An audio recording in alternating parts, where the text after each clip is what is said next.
এটা বাবা হাজি আলীর দরগা শরীফ। পৃথিবীর সমস্ত দেশ থেকে এখানে আসেন। এই বিষয়টা হচ্ছে যে সমুদ্রে জোয়ার ভাটার সময় যখন জোয়ার হয়, এই পুরো পানি সমুদ্রে, এই যে বম্বের সমুদ্রে, এই পুরোটাই মানে এইখান থেকে নিয়ে ওই পর্যন্ত পুরোটাই ডুবে যায়, কিন্তু মাজার শরীফটা ডুবে না। হ্যাঁ, এটা হচ্ছে বাবা হাজি আলীর দরগা, মাজার শরীফ। হ্যাঁ, তো এটা একটা আশ্চর্য ব্যাপার, এটা রহস্য কেউ খুঁজে বের করতে পারে না, এটা কিভাবে সম্ভব। হ্যাঁ, তো আসলে এটা আল্লাহর মাঝে যায়, এটা আমাদের প্রেমে নেই।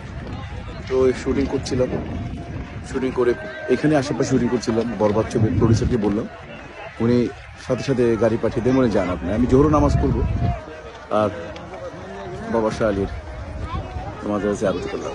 আল্লাহ সবাইকে সুন্দর রাখুন, দোয়া করলাম। পৃথিবীর সমস্ত মানুষ ভালো থাকুক, এই দোয়া করলাম। আমরা সবাইকে সুস্থ রাখুন, আমার দেশ বাংলাদেশ যাতে সুখে থাকে, শান্তিতে থাকে, স্বপ্নের বাংলাদেশ আমাদের গড়ে উঠুক।